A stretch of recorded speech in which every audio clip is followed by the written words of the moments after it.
ನಮಸ್ಕಾರ, ವನಶ್ರೀ ಚಾನಲ್ಗೆ ಸ್ವಾಗತ. ವಿಡಿಯೋ ತಂದಾಯಿತು, ಬನ್ನಿ ಇವತ್ತು ಗೌರಿ ಕಲ್ಯಾಣ ಸೀರಿಯಲ್ ಹೇಗೆ ಮೂವ್ ಆಗುತ್ತೆ, ಏನು ಸ್ಟೋರಿ ನೋಡೋಣಂತೆ. ಅದಕ್ಕಿಂತ ಮುಂಚೆ ನನ್ನ ವಿಡಿಯೋಕ್ಕೆ ಸಬ್ಸ್ಕ್ರೈಬ್ ಮಾಡಿಲ್ಲ ಅಂದರೆ ಸಬ್ಸ್ಕ್ರೈಬ್ ಮಾಡ್ಕೊಳ್ಳಿ, ಹಾಗೆ ಒಂದು ಲೈಕ್ ಕೊಡಿ. ಇವತ್ತು ಸರಿತಾ ತುಂಬ ಬೇಜಾರು ಮಾಡ್ಕೊಂಡು ಕೂತಿದ್ದಾಳೆ.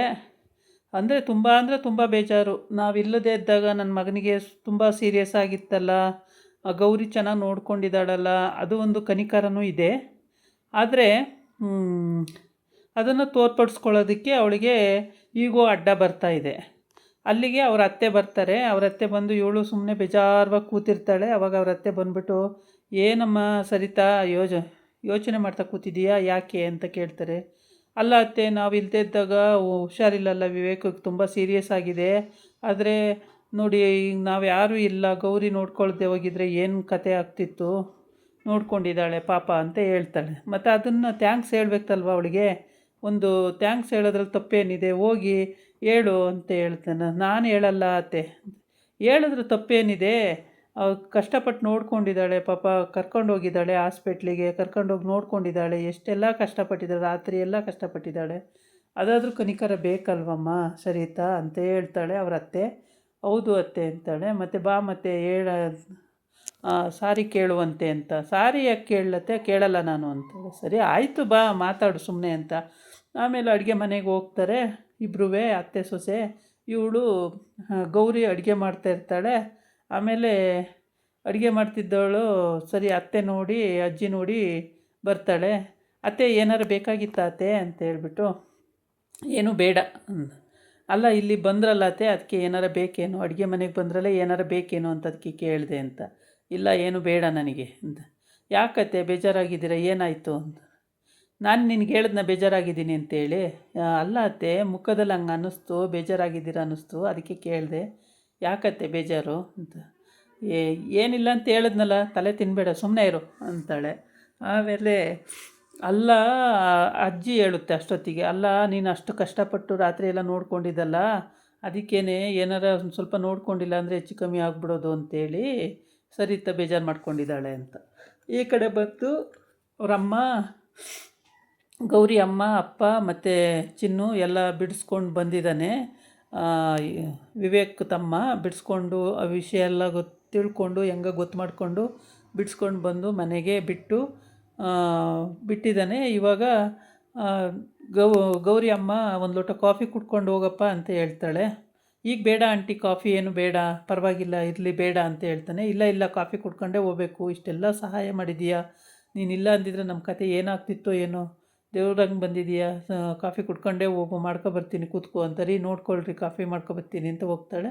ಸರಿ ಅಂತೇಳ್ಬಿಟ್ಟು ಅವನು ಆಯಿತು ಅಂತೇಳಿ, ಆಮೇಲೆ ಅವ್ರ ಅಪ್ಪನೂ ಏನೋ ಕೆಲಸ ಇದೆ ಹೊರಗಡೆ ಅಂತ ಹೊರಟೋಯ್ತಾನೆ. ಗೌರಿಗೆ ಅಲ್ಲ ಇವಳು ಚಿನ್ನುಗೆ ಹೇಳೋಗ್ತಾನೆ, ನೋಡ್ಕೋ ಅವ್ರನ್ನ ಅಂತೇಳ್ಬಿಟ್ಟು. ಆಮೇಲೆ ಬಾರ ಮಚ್ಚಿ ಅಂದ್ಕೊಂಡು ಕೂತ್ಕೊಂಡು ಮಾತಾಡ್ತಾ ಇರ್ತಾರೆ. ಅಷ್ಟೊತ್ತಿಗೆ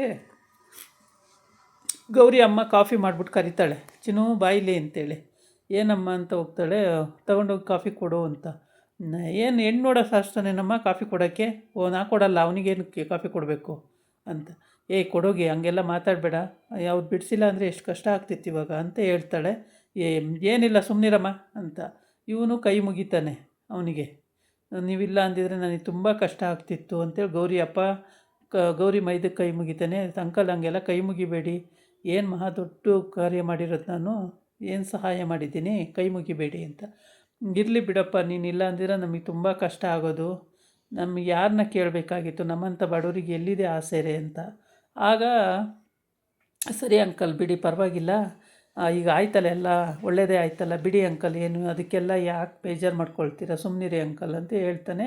ಆಮೇಲೆ ಸರಿ ಅಂತ ಹೇಳ್ಬಿಟ್ಟು ಇಬ್ಬರು ಮಚ್ಚಿ ಅಂದ್ಕೊಂಡು ಮಾತಾಡ್ತಾ ಕೂತಿರ್ತಾರೆ. ಆವಾಗ ಗೌರಿ ಅಮ್ಮ ಕಾಫಿ ಮಾಡಿ, ಕಾಂತಲಕ್ಷ್ಮಿ ಕಾಫಿ ಮಾಡಿ, ಬಾರಿ ಚಿನ್ನು ತೊಗೊಂಡೋಗಿ ಕೊಡು ಅಂತ ಕರೆದ್ರೆ, ಇವಳು ಏನು ಹೆಣ್ಣೋಡ ಶಾಸ್ತ್ರನೇನಮ್ಮ, ಏನಕ್ಕೆ ಕೊಡಬೇಕು ಅವನಿಗೆ ಕಾಫಿನ, ಬೇಕಾದರೂ ಕೊಡು ಅಂತಾಳೆ. ಹಂಗೆಲ್ಲ ಅನ್ಬೇಡ ಕಣೆ, ನೀನು ಬಿಡ್ಸೋಕ್ಕೆ ಎಷ್ಟೆಲ್ಲ ಪಟ್ಟಿದ್ದಾರೆ, ತೊಗೊಂಡೋಗಿ ಕೊಡು ಅಂತ.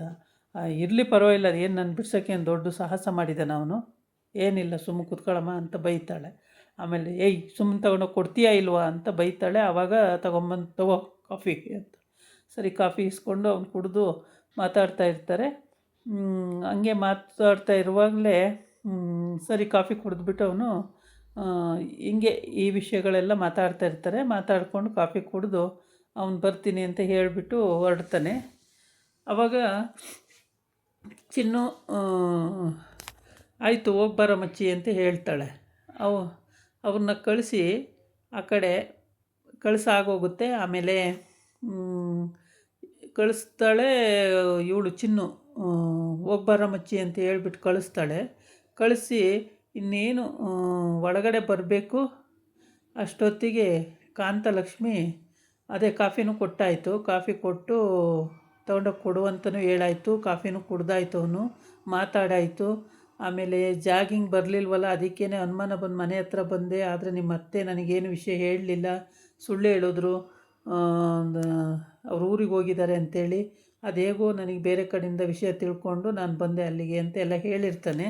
ಸರಿ ಆಯಿತು ಅಂತೇಳ್ಬಿಟ್ಟು ಅಲ್ಲಿಗೆ ಸಮಾಧಾನ ಮಾಡಿಕೊಂಡು ಇವಳು ಸುಮ್ಮನಾಗ್ತಾಳೆ. ಆದರೆ ಕಾಂತಲಕ್ಷ್ಮಿಗೆ ಚಿಂತೆ ಹತ್ಕೊಳ್ಳುತ್ತೆ. ಮನೆ ಹೇಗೆ ಬಿಡಿಸ್ಕೊಳ್ಳೋದು, ಏನು ಮಾಡೋದು ಅಂತ ಆ ಚಿಂತೆಲೇ ಇರ್ತಾಳೆ ಅವಳು.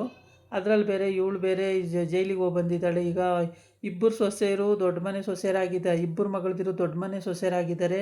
ಇವಳು ನೋಡಿದ್ರೆ ಚಿಕ್ಕ ಮಗಳು ಇಡೀ ದಿನ ಜೈಲಲ್ಲಿ ಇದ್ದು ಬಂದಾಳೆ ಅಂದರೆ ಜನ ಏನಂತಾರೆ ನಮ್ಮ ಬಗ್ಗೆ, ಹುಡುಗಿ ಭವಿಷ್ಯ ಏನು ಅಂತ ಯೋಚನೆಯೇ ಆಗೋಗಿದೆ ನನಗೆ ಅಂತ ಅವ್ರ ಅಪ್ಪ ಹೇಳ್ತಾನೆ.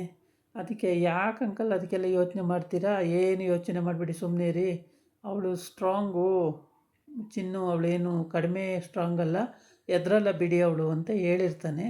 ಆದರೂ ಕೂಡ ಹಿಂಗೆ ಮಾತುಕತೆಗಳು ನಡೀತಾ ಇರ್ತವೆ. ಇಬ್ಬರೂ ಸುಮಾರು ಹೊತ್ತು ಮಾತಾಡ್ತಾರೆ, ಮಚ್ಚ ಮಚ್ಚಿ ಅಂದ್ಕೊಂಡು. ಇವರಿಬ್ಬರು ಮಾತಾಡೋದೇ ಹಾಗೆ ಮಚ್ಚ ಮಚ್ಚಿ ಅಂದ್ಕೊಂಡೇ ಮಾತಾಡ್ತಾರೆ. ಆಮೇಲೆ ಜಾಗಿಂಗು ಮತ್ತು ಇದೆಲ್ಲ ಹೇಳ್ಕೊಂಡು ರನ್ನಿಂಗ್ ರೇಸ್ ಅಂತ ಎಲ್ಲ ಹೇಳ್ಕೊಂಡು ಮಾತಾಡ್ತಿರ್ತಾರೆ. ಈ ಕಡೆ ಬಂದರೆ ವಿವೇಕು ಯೋಚನೆ ಮಾಡ್ತಾನೆ. ಆ ಕಡೆ ಈ ಕಡೆ ಸುಮಾರು ಹೊತ್ತು ತಿರುಗ್ತಾನೆ. ಅಲ್ಲ, ಅವತ್ತು ಗೌರಿ ಇಲ್ಲ ಅಂದಿದ್ರೆ, ನನ್ನ ಪುಣ್ಯವತಿ ಇಲ್ಲ ಅಂದರೆ ನನ್ನ ಕತೆ ಏನಾಗ್ತಿತ್ತು ಅಂತ ಯೋಚನೆ ಮಾಡ್ತಾ ಇರ್ತಾನೆ. ಯೋಚನೆ ಮಾಡಿ ಪಾಪ ಎಷ್ಟು ಒಳ್ಳೆಯವಳು, ನಾವೆಲ್ಲ ಹಿಂಗೆಲ್ಲ ಬಾಯಿಗೆ ಬಂದಾಗೆಲ್ಲ ಬೈತೀವಲ್ಲ, ಅಂತೀವಲ್ಲ, ಪಾಪ ಅವಳೆಲ್ಲದಕ್ಕೂ ನಗ್ತಾನೆ ಏನೇನೋ ಜೋಕ್ಸ್ ಮಾಡ್ಕೊಂಡು ಇದು ಮಾಡ್ತಾಳೆ ಅಂತೇಳ್ಬಿಟ್ಟು ಆ ಕಡೆಯಿಂದ ಈ ಕಡೆಯಿಂದ ಆ ಕಡೆ ತಿರುಗ್ತಾ ಇರ್ತಾನೆ. ಆಮೇಲೆ ಆವಾಗ ಅವನಿಗೆ ಖರ್ಚಿಗೆ ನಾನು ಸ್ವಲ್ಪನಾರು ದುಡ್ಡು ಕೊಟ್ಟಿರಬೇಕಿತ್ತು. ಅವಳ ಕೈಯಲ್ಲಿ ದುಡ್ಡು ಇದ್ದಿದ್ರೆ ಅವಳು ಎತ್ಕೊಂಡು ಬಂದಿರೋಳು. ಅವಳ ಕೈಯಲ್ಲಿ ದುಡ್ಡೇ ಇಲ್ಲದಿದ್ದಕ್ಕೆ ಪಾಪ ಹೊತ್ತು ಕರೆದು ಡಾಕ್ಟ್ರು ಕೊಳ್ಪಟ್ಟಿ ಇಟ್ಕೊಂಡು ಡಾಕ್ಟ್ರಿಗೆ ಹೊಡೆದು ಎಲ್ಲ ಮಾಡಿಬಿಟ್ಲು ಅಂತ ಅದೆಲ್ಲ ನೆನ್ಕೋತಾನೆ. ಅಗ್ಲದು ಆಗಿರೋ ಅಂಥ ಪ್ಲಾಸ್ಬ್ಯಾಕಿಗೆಲ್ಲ ಹೋಗಿ ಎಲ್ಲ ನೆನ್ಕೊಂಡು ಆಮೇಲೆ ಬೀರುನಲ್ಲಿ ಒಂದು 2-3 ಲಕ್ಷ ರೂಪಾಯಿ ದುಡ್ಡು ತೊಗೊಂಡು ಕೊಡ್ಲಾ ಬೇಡವಾ ಅಂತ ಯೋಚನೆ ಮಾಡ್ತಿರ್ತಾನೆ. ಅಷ್ಟೊತ್ತಿಗೆ ಗೌರಿ ರೂಮಿಗೆ ಬರ್ತಾಳೆ. ರೂಮಿಗೆ ಬಂದು ಬೆಡ್ಶೀಟು ರೆಡಿ ಮಾಡ್ತಿರ್ತಾಳೆ. ಇಲ್ಲೇನು ಬೆಡ್ಶೀಟ್ ರೆಡಿ ಮಾಡೋಕ್ಕೆ ಅಂತಾನೆ. ಅಯ್ಯೋ ಏನಿಲ್ಲಪ್ಪ, ಹಂಗೇನಿಲ್ಲ, ಸುಮ್ಮನೆ ಬೆಡ್ಶೀಟೆಲ್ಲ ನಿಮ್ಗೆ ಹುಷಾರಿಲ್ವಲ್ಲ, ಬೆಡ್ಶೀಟ್ ರೆಡಿ ಮಾಡ್ತಿದ್ದೆ ಅಂತಾಳೆ. ಸರಿ ಅಂತೇಳ್ಬಿಟ್ಟು ಅವಳು ದಿಂಬು ಇದನ್ನು ತೊಗೊಂಡೋಗಿ ಮಲ್ಕೊಳ್ಳೋಕ್ಕೆ ಅಂತ ಹೋಗ್ತಾಳೆ. ಆಮೇಲೆ ಇವನು ಆವಾಗ ಅವಳ ಮುಖ ನೋಡಿದ ತಕ್ಷಣ ಏನೇನೋ ಟೀಸ್ ಮಾಡೋಕ್ಕೆ ಶುರುವಾಯ್ತಾನೆ. ಅವಳು ಟೀಸ್ ಮಾಡೋಕ್ಕೆ ಶುರುವಾಯ್ತಾಳೆ. ಹೀಗೇ ಅವರಿಬ್ಬರೂ ಅಂಡರ್ಸ್ಟ್ಯಾಂಡಿಂಗು ಚೆನ್ನಾಗಿದೆ, ಓಕೆ ಫೈನ್. ಆದರೆ ಅವಾಗ ಸುಮ್ಮನೆ ಕಾಲು ಎಳ್ಕೊಂಡು ಜಗಳ ಆಡ್ತಿರ್ತಾರೆ. ಅಷ್ಟು ಬಿಟ್ಟರೆ ಅವರಿಬ್ಬರ ಮಧ್ಯೆ ಇನ್ನೇನೂ ಇರಲ್ಲ. ಸರಿ ಹೋಗ್ಬೋದು. ಅವನಿಗೂ ಪುಣ್ಯವತಿ ಅಂದರೆ ಇಷ್ಟನೇ, ಇವಳಿಗೂ ವಿವೇಕ್ ಅಂದರೆ ಇಷ್ಟನೇ, ತುಂಬ ಇಷ್ಟಪಡೋ ಅಂಥವ್ರು, ಒಬ್ರಿಗೊಬ್ಬರು ಬಿಟ್ಟಿರಲಾರ್ದಂಥವ್ರು. ಮದುವೆಯಲ್ಲೂ ಇವಳ್ದೇನೂ ತಪ್ಪಿರಲ್ಲ ಪಾಪ. ಇವಳು ಅಕ್ಕ ಮಾಡಿದ ತಪ್ಪಿಗೆ ಇವಳು ಕುತ್ತಿಗೆ ಕೊಟ್ಟಿರ್ತಾಳೆ. ಅದು ಇವಳು ತ್ಯಾಗನೇ ಅಂತ ಹೇಳಬೇಕು. ಇದು ಸರಿತಾಗೂ ಗೊತ್ತಿಲ್ಲ, ವಿವೇಕಿಗೂ ಕರೆಕ್ಟು ಗೊತ್ತಿಲ್ಲ. ವಿಷಯ ಗೊತ್ತಿಲ್ಲದಲೇ ಅಕ್ಕ ತಪ್ಪು ಮಾಡಿದ್ಲು, ತಂಗಿ ಮದುವೆ ಮಾಡ್ಕೊಬಂದ್ಲು ಅಂತ ಸರಿತಾ ಇವಳ ಮೇಲೆ ದ್ವೇಷ ಸಾಧಿಸ್ತಾಳೆ. ಇಲ್ಲಿ ವಿವೇಕ ಎಲ್ಲ ಅರ್ಥ ಆಗಿದ್ರೂ ಅವಳು ಎಷ್ಟೋ ಸಲ ಬಿಡಿಸಿ ಹೇಳಿರ್ತಾಳೆ, ಅರ್ಥ ಆಗಿರುತ್ತೆ, ಆದರೂ ಕೂಡ ಆ ರೀತಿಯೇ ಬಿಹೇವ್ ಮಾಡ್ತಾಳೆ.